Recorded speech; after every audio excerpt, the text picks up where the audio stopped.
Assalamualaikum warahmatullahi wabarakatuh. Perkenalkan kami dari kelompok 7 ingin mempresentasikan mengenai bisnis plan, yaitu tentang pembuatan produk baju atau kaos. Nah, di sini kami ingin mengerjakan tugas dari pelajaran kewirausahaan. Nah, untuk memenuhi tersebut kami akan melaksanakan presentasi produk. Perkenalkan kami dari kelompok 7 yang beranggotakan pertama Muhammad Rijal Julian, yang kedua Muhammad Adri Jadi, yang ketiga Muhammad Fadilah. Untuk slide pertama akan dibacakan oleh Muhammad Rijal Julian. Ya, yang pertama introduction produk. Di sini kami membuat produk baju atau kaos karena adanya beberapa alasan. Yang pertama, salah satu kebutuhan utama manusia. Yang kedua, bisnis yang tidak terbatas ruang dan waktu. Yang ketiga, bisnis yang bisa terus berinovasi. Yang keempat, bisa dimulai dengan modal kecil. Dan yang terakhir, memiliki pangsa pasar yang luas. Selanjutnya, visi, yaitu visinya adalah memasarkan produk kreativitas mahasiswa UMB agar masyarakat luas lebih mengetahuinya. Dan misinya, membuat produk yang berkualitas dengan budget yang rendah, selalu memberikan inovasi dan stylish yang kekinian.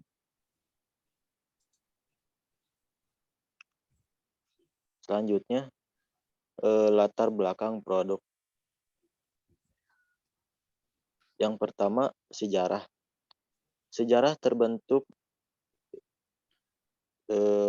ide dari produk ini untuk memenuhi tugas dari manajemen kewirausahaan serta diharapkan bisa menjadi penghasilan tambahan atau sampingan agar bisa mendapatkan profitabilitas tambahan. Yang kedua, produk yang ditawarkan. Produk yang ditawarkan adalah berupa baju atau kaos yang berasal dari konsep Universitas Muhammadiyah Bandung. Nah, ada yang ketiga, ada pengelola. Pengelolanya sendiri adalah seluruh bagian dari anggota kelompok 7.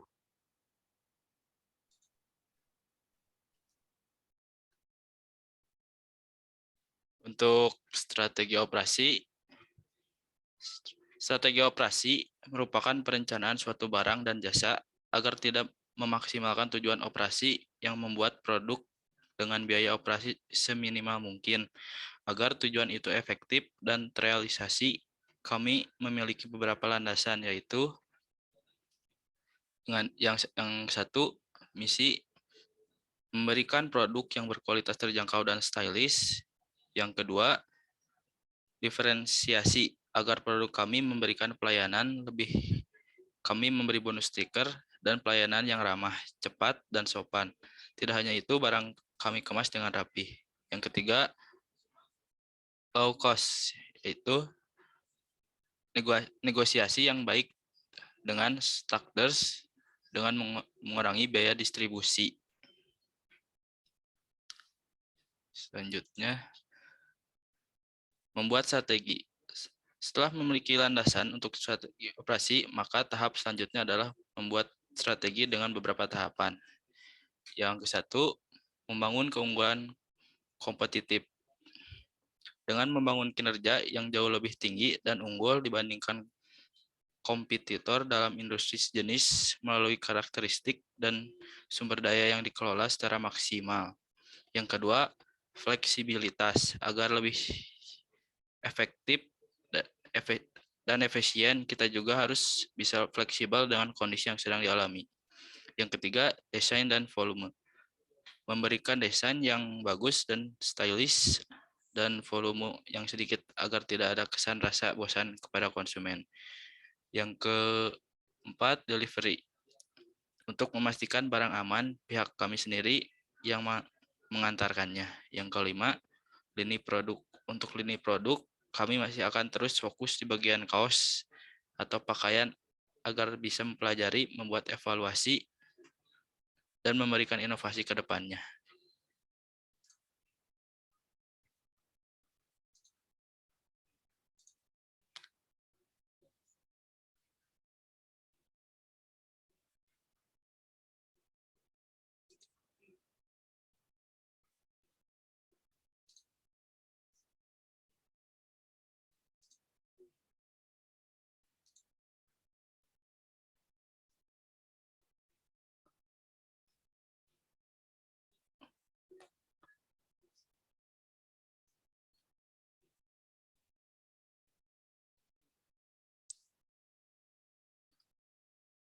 Untuk operasi dan produksi dibagi menjadi 3, yaitu tata letak, sel kerja atau praktikan, yang kedua persediaan, yang ketiga pemasokan.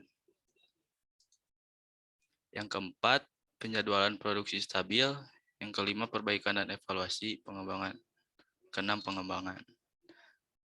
Selanjutnya akan dibacakan oleh Saudara Fadil.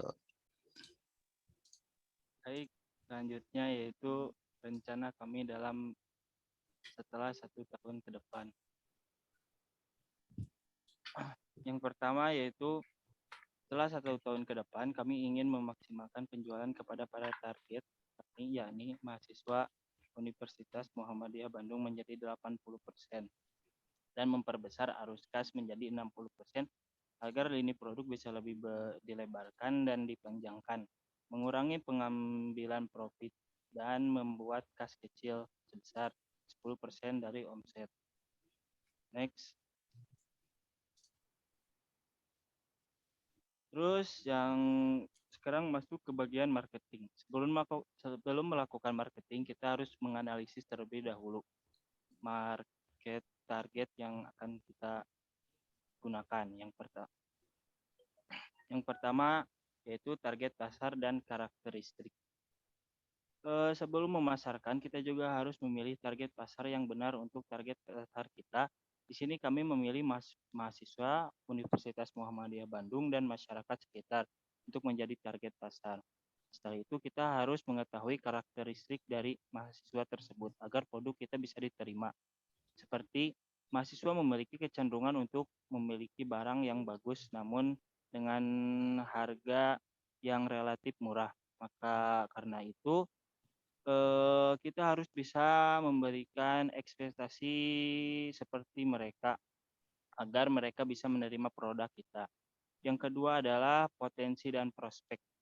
Setelah kita memilih target pasar, selanjutnya adalah melihat potensi dan prospek ke depannya. Jika dilihat dari target pasar yang kita tuju, yaitu siswa Universitas Muhammadiyah Bandung dan masyarakat sekitar, menurut kami target pasar tersebut memiliki potensi serta prospek yang cerah. Dan ingat, tidak ada habisnya mahasiswa silih berganti dan berbondong-bondongnya untuk masuk Universitas Muhammadiyah Bandung, sehingga memiliki keuntungan konsumen yang terus bertambah setiap tahunnya. Yang ketiga, market share dan promosi atau iklan. Market share atau pangsa pasar merupakan persentase dari total pendapatan atau penjualan di pasar yang dibuat oleh bisnis perusahaan. Jadi misal di Universitas Muhammadiyah Bandung ada 5.000 mahasiswa dan penjualan sampai dengan 1.500 unit. Maka pangsa pasarnya adalah 30%. Seterusnya promosi dan iklan. Untuk promosi dan iklan agar mengurangi modal atau kas, maka akan menggunakan aplikasi media sosial seperti Instagram, WA, dan Facebook, dan lain-lain. Yang keempat ada harga dan pelayanan. Harga merupakan faktor yang sensitif karena harga berpengaruh terhadap keberlanjutan produksi. Karena itu, jangan sampai salah dalam memilih harga. Pelayanan merupakan nilai tambah dan dalam marketing. Meskipun terlihat sederhana, tapi dampaknya lumayan besar. Next.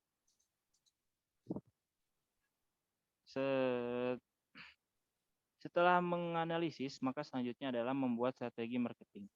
Semakin berkembangnya zaman, maka semakin banyak caranya seperti digital marketing dan lain-lain.